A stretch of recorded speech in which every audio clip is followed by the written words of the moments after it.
तो हेलो दोस्तों, स्वागत है आप सभी का आपके प्यारे से यूट्यूब चैनल एग्जाम एजुकेशन 2.0 पर। तो दोस्तों, आप लोग का एग्जाम जो है 10 मार्च से शुरू होने वाला है। तो फिर से आप लोग का क्लास जो है स्टार्ट हो चुका है बिहार डीएलएड 2026-25 के लिए। ठीक है दोस्तों, तो चलिए फ्रेंड्स वीडियो को स्टार्ट करते हैं। सिर्फ जो हम लोग जो है प्रैक्टिस करने वाले हैं, फटाफट क्वेश्चन को क्लियर करेंगे। चलिए, तो आज हम लोग सामाजिक विज्ञान क्वेश्चन को करेंगे क्लियर। चलिए वीडियो को स्टार्ट करते हैं। देखिए दोस्तों, सामाजिक अध्ययन का क्वेश्चन है पहला। हल्के और तेज चलने वाला जहाज कैरावल को किसने बनाया था? हल्के और तेज चलने वाला जो जहाज था कैरावल, जो किसने बनाया था? तो पुर्तगाली ने बनाया था। ऑप्शन नंबर ए इसका करेक्ट उत्तर हुआ। दूसरे पर आते हैं, वाणिज्य अनाज की खेती में निम्नलिखित में से कौन सी फसल उगाई जाती है? वाणिज्य अनाज खेती में कौन सी फसल उगाई जाती है? तो गेहूं और मक्का जो है दोनों लगाया जाता है। ऑप्शन नंबर सी इसका करेक्ट उत्तर हुआ। चलिए चलते हैं अगले सवाल पर। अगला है, निम्नलिखित में से कौन सी फसल गोल्डन फाइबर के रूप में जानी जाती है? गोल्डन फाइबर के रूप में हम किसे जानते हैं? जूट को जानते हैं। बहुत ही इंपॉर्टेंट क्वेश्चन है। ऑप्शन नंबर डी इसका करेक्ट उत्तर हुआ। चलिए फ्रेंड्स, चलते हैं अगले सवाल पे। अगला सवाल है, चार्ल्स डिकेंस द्वारा रचित उपन्यास डाम्बे सन कब प्रकाशित हुआ था? डाम्बे जो था उपन्यास कब प्रकाशित हुआ था? तो ये जो था 1848 में प्रकाशित हुआ था। ऑप्शन नंबर बी इसका करेक्ट उत्तर हुआ। सांभर झील कहाँ स्थित है? तो सांभर झील जो है बिहार में है। बिहार के बेगूसराय जिला में है। ऑप्शन नंबर ए इसका करेक्ट उत्तर हुआ। फ्रेंड्स, अगर आप चैनल पर नए तो चैनल को सब्सक्राइब करके बेल आइकन को प्रेस जरूर कर लीजिएगा। एटलस मानचित्र किस प्रकार के मापक पर गए होते हैं? ठीक है, एटलस मानचित्र किस प्रकार के मापक पर गए होते हैं? तो ये जो होता है बहुत छोटा होता है। क्या होता है? बहुत छोटा होता है। ऑप्शन नंबर डी इसका करेक्ट उत्तर होगा। चलिए चलते हैं अगले सवाल पे। अगला सवाल है, विकास की स्थिति के आधार पर संसाधन के रूप में कितने रूप में जो है वर्गीकृत किया जा सकता है? संभावित, विकसित, आरक्षित, ये सभी। तो ये सभी इसका करेक्ट उत्तर होगा। फ्रेंड्स, ये सभी वाला ऑप्शन जो होता है बहुत ज़्यादा सही होता है। तो आप लोग को ये दिखता है तो आप लोग जरूर टिक लगाइएगा। तो आप लोग का एग्जाम जो है 10 नया नोटिफिकेशन जो आया है तो 10 मार्च से उसमें बताया गया है एग्जाम शुरू हुआ। तो अब जो है लेट नहीं होगा। तो बस कुछ दिन की आपका तैयारी है। अगला सवाल है, झारखंड में कोडरमा निम्नलिखित में से किस एक का प्रमुख उत्पादक है? कोडरमा जो है किसका एक प्रमुख उत्पादक है? तो ये जो है अभ्रक का है। ऑप्शन नंबर 20 का करेक्ट उत्तर होगा।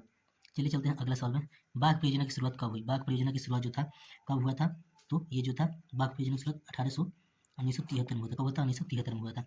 भारत में कोयले का सर्वप्रमुख उत्पादक राज्य कौन सा है? भारत में कोयले का सर्वप्रमुख उत्पादक राज्य कौन सा है? इसमें जो है झारखंड है। कौन है? झारखंड जो है। ऑप्शन नंबर 20 का करेक्ट उत्तर होगा। अगला सवाल है, पारादीप पतन किस राज्य में है? पारादीप पतन जो है उड़ीसा में है। ये बहुत ही इंपॉर्टेंट क्वेश्चन है, कितने बार एग्जाम में जो है आया हुआ है। मानचित्र में नीले रंग द्वारा किस भाग को दिखाया जाता है? तो ये सभी तो आपको पता होगा, नीले रंग द्वारा जो है जल को दिखाया जाता है। ऑप्शन नंबर सी इसका करेक्ट उत्तर होगा। चलिए चलते हैं अगले सवाल पे। अगला सवाल है, अपने सभी नागरिकों को समान मताधिकार प्राप्त करने वाला पहला देश कौन सा है था? अपने सभी नागरिकों को समान मताधिकार प्राप्त करने वाला पहला देश कौन था? तो ये जो था न्यूजीलैंड था। ऑप्शन नंबर 20 का करेक्ट उत्तर होगा।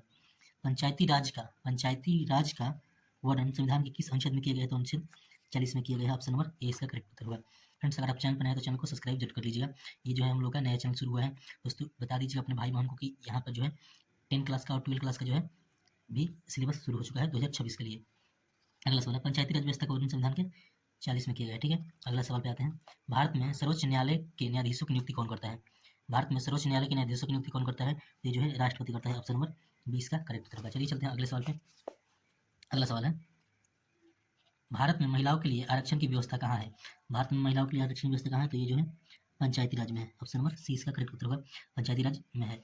अगला सवाल पे आते हैं, भारत में नीति आयोग का गठन कब हुआ था? नीति आयोग का गठन कब हुआ था? तो 1 जनवरी 2015 को हुआ था। ऑप्शन नंबर सी इसका करेक्ट उत्तर होगा, 1 जनवरी 2015 को। नीति आयोग का नाम, नया नाम जो है योजना आयोग कर दिया गया है। योजना आयोग का भी नया नाम नीति आयोग है। ठीक है, चलिए चलते हैं अगला सवाल है, लोकतंत्र की उपलब्धि में सबसे अधिक सहायक क्या है? लोकतंत्र की उपलब्धि में सबसे ज़्यादा सहायक जो है विकास है। ऑप्शन नंबर सी इसका करेक्ट उत्तर होगा।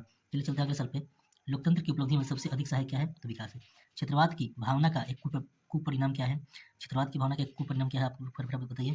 तो ये जो है होगा ऑप्शन नंबर डी होगा, अलगवाद। दोस्तों, आप लोग को वीडियो पसंद आएगा तो वीडियो को लाइक जरूर करिएगा और चैनल पर नया है तो चैनल को सब्सक्राइब करके बेल आइकन को प्रेस जरूर करिएगा। चलिए मिलते हैं नए टॉपिक में। जय हिंद, वंदे मातरम।